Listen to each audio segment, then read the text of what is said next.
So hello and viewers good morning, good afternoon and good evening. Today ఈ వీడియోలో మనం Naruto series లో ఉన్న ఉచిహా క్లాన్ మెంబర్స్ ని టాప్ 10 వీకెస్ట్ టు స్ట్రాంగెస్ట్ గా ర్యాంక్ చేద్దాము. అండ్ వాయిస్ కాస్త తేడాగా ఉంటుంది, అంటే హెల్త్ బాగాలేదు ఏమనుకోకండి. అండ్ ర్యాంకింగ్స్ అనేవి నేరేటివ్ ప్లస్ ఫీట్స్ మీద బేస్ అయి ఉంటాయి. సో లిస్ట్ అనేది కాస్త తేడాగా ఉంటుంది. అండ్ గైస్, మీకు కానీ వీడియో నచ్చితే మర్చిపోకుండా లైక్, షేర్ అండ్ సబ్స్క్రైబ్ చేయండి. అండ్ హైప్ కూడా ఇవ్వండి, సో ఎక్కువ మందికి రీచ్ అవుతుంది. సో ఇక ర్యాంకింగ్స్ లోకి వెళ్తే 10th ప్లేస్ లో కగామి ఉచిహా మరీ అంత పవర్ఫుల్ కాదు, బట్ అరౌండ్ లో కాగే లెవెల్లో ఉంటాడు. టొబిరామా బాగా నమ్మిన ఉచిహా, ఓర్ ఇంకా తన ఎంటైర్ లైఫ్ లో ఏ ఉచిహానైనా నమ్మాడు అంటే అది కగామి ఉచిహానే. కగామి ఉచిహా మనకి మాంగాలో కనిపించడు కానీ బట్ నోవెల్స్ అండ్ యానిమేలో ఉంటాడు. సో దాన్ని బట్టి తను సెమీ క్యానాన్ క్యారెక్టర్. అండ్ మనం యానిమేలో చూసినప్పుడు తనకి షారింగ్ అని ఉంటుంది, అది టోమియోస్ తో పాటు. ఇవి ఆల్మోస్ట్ ప్రతి ఎన్పిసి ఉచిహాకి ఉంటాయి అనుకోండి, బట్ మనకి 2 స్టేట్మెంట్స్ అయితే ఉన్నాయి తనని 10th ప్లేస్ లో పెట్టడానికి. టొబిరామా కగామి ఉచిహాని ఒక ఎలైట్ షినోబిగా కన్సిడర్ చేశాడు. అండ్ తను హిర్జన్ పార్ట్నర్ కూడా. అండ్ ఆ టైంలో టొబిరామా స్క్వాడ్ లో ఉన్న వాళ్ళు అందరూ స్ట్రాంగ్ గా ఉన్న క్యారెక్టర్సే. సో స్ట్రెంత్ ర్యాంకింగ్ ఎలా వస్తుందంటే హిర్జన్,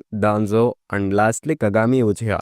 ఎలా అయితే మనకి ఇప్పుడు team 7 Naruto, Sasuke and sakura ఉన్నారో, సో సేమ్ అలానే వాళ్ళ పవర్ లెవెల్ కూడా ఉంటుంది. అండ్ ఇంకొక స్టేట్మెంట్ వచ్చేసి Shisui Uchiha ancestor. So Naruto series లో ఫ్యూచర్ జనరేషన్స్ అనేవి ప్రీవియస్ జనరేషన్స్ ని సర్పాస్ చేస్తాయి. సో ఫ్యూచర్ జనరేషన్స్ అనేవి అంత స్ట్రాంగ్ గా ఉన్నాయంటే ఒక రీజన్ జెనెటిక్స్ కూడా. సో షీసీ ఉచిహా అంత స్ట్రాంగ్ గా ఉన్నాడంటే తన గ్రాండ్ ఫాదర్ అయిన కగామి కూడా మేబీ స్ట్రాంగ్ గానే ఉంటాడు. సో అంతే, కగామి ఉచిహాని స్కేల్ చేయాలి అంటే ఈ 2 స్టేట్మెంట్స్ తప్ప ఇంకేం లేవు. దాని గురించి ఎంత మాట్లాడుకున్నా అనవసరమే. అండ్ తను ఒక ఎన్పిసి క్యారెక్టర్, అంటే స్టోరీ మీద ఎలాంటి ఇంపాక్ట్ కూడా లేదు తన వల్ల. సో ఇగ్నోర్ చేసేద్దాం. అండ్ 9th ప్లేస్ లో ఫుగాకు ఉచిహా. ఫుగాకు పవర్ఫుల్ అంటే ఎస్, ఫుగాకుకి మాంగిక్యూ షారింగ్ అని ఉంటుంది, అంటే దాన్ని బట్టి సుసానో కూడా ఉంటుంది. బట్ మాంగిక్యూ షారింగ్ అండ్ సుసానో ఉన్నంత మాత్రాన స్ట్రాంగ్ క్యారెక్టర్ అని మాత్రం కాదు. మీరే చూడండి, షీసీ కూడా మాంగిక్యూ షారింగ్ అని ఉంటుంది, అండ్ ఒబిటో కూడా మాంగిక్యూ షారింగ్ అని ఉంటుంది. అండ్ వాళ్ళిద్దరికి సుసానోస్ కూడా ఉన్నాయి. బట్ ఎవరు పవర్ఫుల్ అంటే ఒబిటో బై మార్జిన్ పవర్ఫుల్ గా ఉంటాడు. సో జస్ట్ మాంగిక్యూ షారింగ్ అని ఇంకా సుసానో ఉంటే ఒక స్ట్రాంగ్ క్యారెక్టర్ అని మాత్రం కాదు. వెల్, ఫుగాకు టైంలో తను ఉచిహా క్లాన్ కి హెడ్ గా ఉంటాడు. అండ్ మాద్రా తర్వాత మాంగిక్యూ షారింగ్ అని అవేకన్ చేసిన ఫస్ట్ పర్సన్ తనే. అండ్ 9 టైల్స్ ని కూడా తన గెంజుత్సుతో కంట్రోల్ చేయగలుగుతాడు అని ఉంది. ప్లస్ మినాటాతో ఫైట్ చేయాలంటే వేరే నేషన్స్ వాళ్ళు ఎంత భయపడతారో సేమ్ ఫుగాకుని చూసి కూడా అంతే భయపడతారు. అండ్ తనని విక్డ్ ఐ ఫుగాకు అని ఏదో పిలుస్తారు. అండ్ తను ఒక హొకాగే కంటెండర్. సో అఫ్ కోర్స్ తను చాలా స్ట్రాంగ్ గా ఉంటాడు, ఒక కాగే లెవెల్ లో ఉంటాడు. అండ్ మినాటో అంత పవర్ఫుల్ అంటే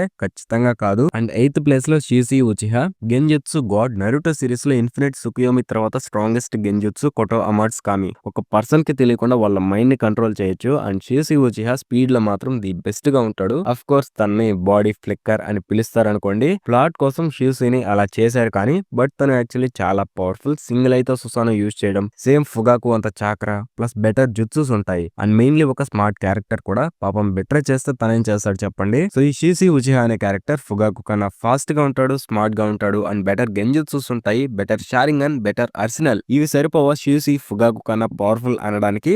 బట్ గైస్, జస్ట్ స్ట్రెంత్ కి సంబంధించిన ఆస్పెక్ట్స్ లో మాత్రం ఫుగాకు షీసీని డామినేట్ చేస్తాడు. మిగిలిన వాటిల్లో అంతా షీసీనే విన్ అవుతాడు. సో అందుకనే తనని పవర్ఫుల్ అంటున్నాను నేను. అండ్ 7th ప్లేస్ లో ఇజునా ఉచిహా. సో 7th ప్లేస్ లో పెట్టడం ఇజునా ఫ్యాన్స్ కి నచ్చదు. ఐ మీన్ అసలు తనకి ఫ్యాన్స్ ఉన్నారా ఉంటే కమెంట్ చేయండి మర్చిపోకుండా. ఎనీవేస్, ఇజునా మాంగిక్యూ షారింగ్ అండ్ మాద్రా అంత పవర్ఫుల్ గా ఉంటాడని మనకి స్టేట్మెంట్ ఉంది. బట్ తను నిజంగానే మాద్రా అంత స్ట్రాంగ్ గా అంటే అబ్సల్యూట్లీ నో. మనం దీన్ని ఎలా చూద్దామంటే హషిరామా అండ్ టోబిరామా ఇద్దరు బ్రదర్స్ కదా, వాళ్ళ మధ్య పవర్ డిఫరెన్స్ అనేది చాలా ఎక్కువగా ఉంటుంది. అండ్ సేమ్ వాళ్ళ కౌంటర్ పార్ట్స్ అయిన మాద్రా అండ్ ఇజునా, వాళ్ళిద్దరి మధ్య కూడా పవర్ లెవెల్ డిఫరెన్స్ అనేది అలానే ఉంటుంది. అది మనకి ఎప్పుడు అర్థమవుతుందంటే మాద్రా ఒక్కసారి ఇటర్నల్ మాంగిక్యూ షారింగ్ అండ్ అప్టైన్ చేసినప్పుడు అర్థమవుతుంది. ఇజునా అసలు మాద్రా లెవెల్లో కాదు కదా, తనలో 50% కూడా ఉన్నాడు. అండ్ ఇజునాకి ఉన్న మెయిన్ ఆర్గ్యుమెంట్ వచ్చేసి టోబిరామా. ఇజునా టోబిరామాతో చిన్నప్పటి నుంచి ఫైట్ చేస్తున్నాడు. అండ్ వాళ్ళు ఆల్మోస్ట్ ఈక్వల్స్ గా ఉంటారు, ఎందుకంటే వాళ్ళు ఫైట్ చేసుకున్నప్పుడు అవి ఆల్మోస్ట్ డ్రాస్ గానే ఉంటాయి. బట్ ఇజునాకి అడ్వాంటేజెస్ అనేవి ఉండేవి, ఎందుకంటే తన షారింగ్ అని వల్ల.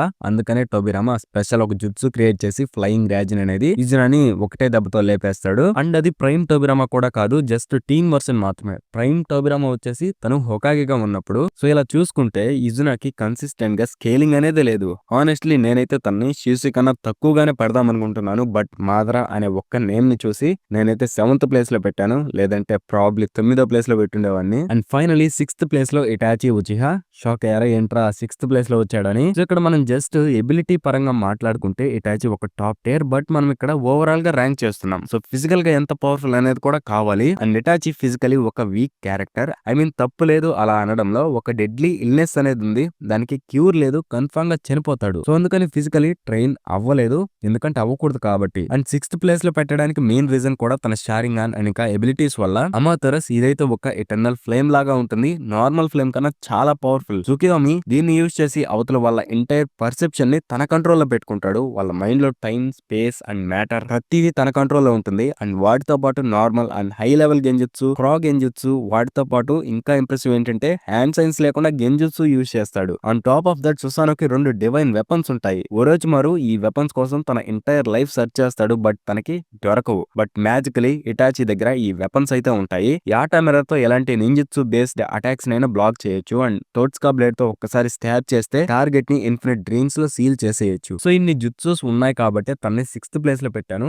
అండ్ మీరు మళ్ళీ అనుకోవచ్చు, ఏంట్రా ఇన్నాయి కదా మరి 6th లోనే ఎందుకు పెట్టావంటే, ముందుండే క్యారెక్టర్స్ ఇటాచి కన్నా ఫిజికలీ స్ట్రాంగ్ గా ఉంటారు. అండ్ వాళ్ళ ఎబిలిటీస్ ఇటాచి కన్నా ఓవర్ పవర్డ్ గా ఉంటాయి, అందుకనే ర్యాంకింగ్స్ అలా పెట్టాను. సో వీడియో అయితే అంతే గైస్. ఏంట్రా ఇంకా మిగతా క్యారెక్టర్స్ ఎక్కడ ఉన్నాయంటే అవి సెకండ్ పార్ట్ లో అప్లోడ్ చేస్తాను. ఆల్రెడీ చెప్పాను కదా హెల్త్ బాగాలేదని. అండ్ అంతే కాకుండా ఎడిటింగ్ స్టైల్ కూడా చేంజ్ చేశాను, ఎందుకంటే ఆడియన్స్ రిటెన్షన్ అనేది తక్కువగా ఉంది. ప్రాబ్లీ ఎక్స్ప్లెనేషన్ అనేది బానే ఉంది యావరేజ్ గా, బట్ ఎడిటింగ్ స్టైల్ బాగాలేదు, అది నాకే అర్థమైంది, అందుకనే చేంజ్ చేస్తున్నాను. సో ఏమనుకోకండి. అండ్ నెక్స్ట్ టాప్ 5 క్యారెక్టర్స్ ఎవరుంటారు మీకు కానీ తెలిస్తే కమెంట్ చేయండి. అండ్ ఈ వీడియో కానీ నచ్చుంటే లైక్, షేర్ అండ్ సబ్స్క్రైబ్ చేసుకోండి. అండ్ ఏం జరుగుతుందో ఏమో కానీ మన షార్ట్ వీడియోస్ కి అసలు వ్యూస్ అనేవి రావట్లేదు, బట్ లాంగ్ వీడియోస్ కి వస్తున్నాయి అనుకోండి, అవి చాలు. షార్ట్ వీడియోస్ వల్ల ప్రాబ్లీ వచ్చేదేముండదు.